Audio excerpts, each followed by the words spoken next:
The news today seems as though it was ripped right out of the pages of a spy thriller. A high school dropout turned NSA super whiz leaks government secrets and goes on the lam. But it's not James Bond's latest movie. It's the story of Edward Snowden, now wanted for leaking some of America's most confidential information. And tonight, ABC's chief investigative correspondent Brian Ross is here with the latest. Brian?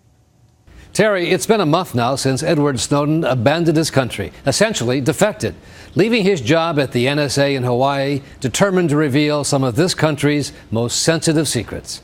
And now his saga has turned into a full-fledged diplomatic incident, badly straining U.S. relations with first China and now Russia. It was a day of high drama and international intrigue today at the Moscow airport, reminiscent of a Cold War spy novel. At the center of it all, 30-year-old Edward Snowden, a contract employee at the CIA and the NSA, the National Security Agency, under indictment for espionage and on the run from the FBI with 4 laptops loaded with America's most sensitive secrets. I had access to, the full rosters of everyone working at the NSA, the entire intelligence community, and undercover assets all around the world. And so far, this brilliant, quirky high school dropout has managed to outsmart the CIA, the NSA, and the FBI.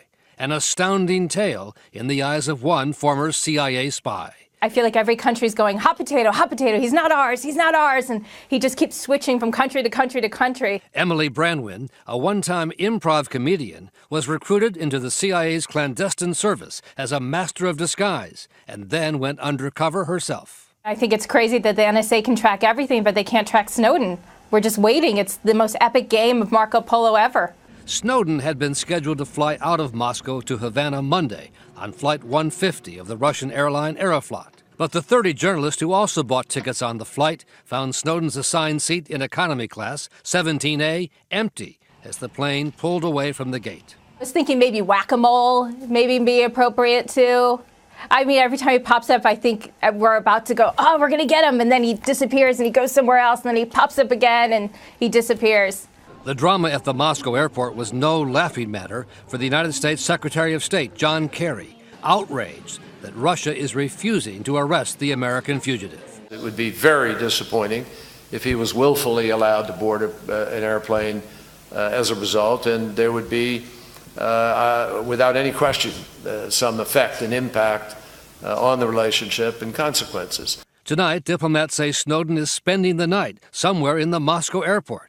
But his precise whereabouts are still a mystery, according to ABC's Kirat Radia, who spent the day at the Moscow airport. Snowden doesn't have a Russian visa, so he can't leave the airport. The only way out is for him to take a flight. Amazingly, nobody has seen Snowden since he arrived on Sunday. There's duty-free shops everywhere, and there's cafes, but there's also a bunch of secret lounges and corridors where he could be hiding. They don't want to take him into custody or arrest him or do anything coercive, but they might like to give him a guest house for the night. They might like to have him go to sleep while they get to play with his computers that he's brought along with him. Like a real-life version of Where's Waldo, Snowden is trying to make his way from Russia to Cuba and then to Ecuador for political asylum. All countries only too happy to defy the U.S., and all put on notice by the White House on Monday. We would simply be noting to other governments the fact that Mr. Snowden is wanted on felony charges and that he should, as such, should not be allowed to proceed with any further international travel except as necessary to return him to the United States. Ecuador's embassy in London already serves as a safe haven for another U.S. target, WikiLeaks founder Julian Assange, who by phone today said his group had helped to arrange Snowden's escape and that one of his associates was with Snowden. They are in contact with their legal team. The U.S. government is taking on a young generation of people who find the mass violation of the rights of privacy and open process unacceptable. The latest chapter in Snowden's fugitive odyssey began in Hong Kong last Friday, where he had been in hiding for almost a month. It was on Friday that word leaked out that the U.S. had formally asked Hong Kong to arrest Snowden and then return him to the U.S. It spooked Snowden, according to his lawyers, that he might be imprisoned and lose his computers. He can, spend so many days in a small place And yet, he feel he was free because he had contact with the whole world through the computer.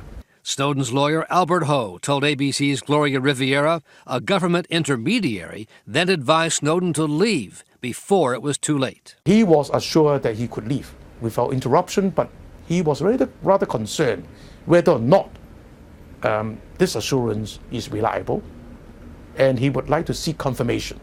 U.S. authorities tell ABC News Hong Kong officials gave Snowden time to get out by stalling on the formal U.S. request for his arrest, claiming the paperwork was not in order, and then failed to tell American officials that Snowden was on the move. This was a deliberate choice by the government to release a fugitive despite a valid arrest warrant, and that decision unquestionably has a negative impact on the U.S.-China relationship.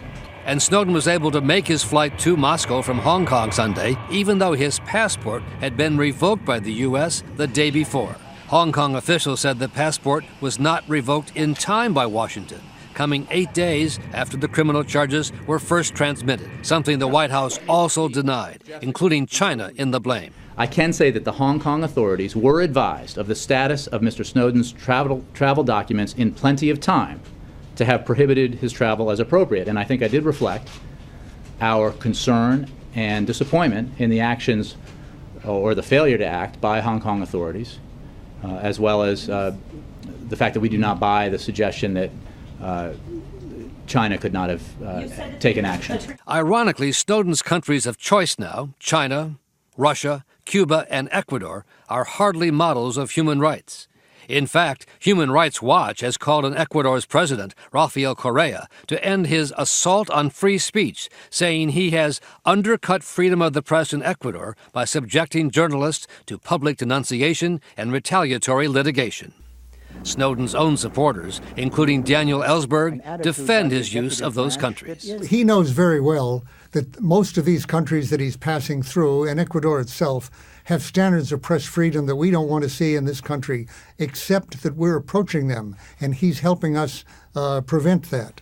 So I think that so far he's shown extremely good judgment, and I don't have anything to offer him. I'd congratulate him, as a matter of fact. U.S. officials say they still don't know the full toll of the damage they claim Snowden has done. But Secretary of State John Kerry put it bluntly: people may die as a consequence of what this man did.